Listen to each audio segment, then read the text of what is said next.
চারিদিকে পাহাড় ঘেরা উপত্যকার মাঝে এক অপরূপ সুন্দর সরোবর ছিল। গ্রীষ্মকালে স্বর্গের ৭ পরীরা তাদের ৭ বোনের সাথে সেখানে আসত।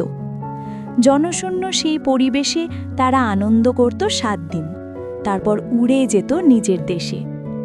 কাছের গ্রামের এক অনাথ রাখাল ছেলে প্রতিদিন গরু চড়াত, বাঁশি বাজাত আর দূর থেকে পরীদের দেখত। রাখাল বালকটির সবচেয়ে ছোট পরীটিকে খুব ভালো লাগত।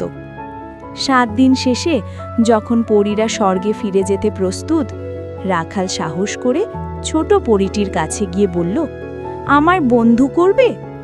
জানো, আমার সঙ্গে কেউই খেলে না, আমার কোনো বন্ধুই নেই। ছোট পরীটি মৃদু হেসে বলল, আজ থেকে আমি তোমার বন্ধু, কি খুশি তো? এভাবেই তারা একে অপরের বন্ধু হয়ে গেল। কি কেমন লাগলো পরী আর রাখালের বন্ধুত্ব?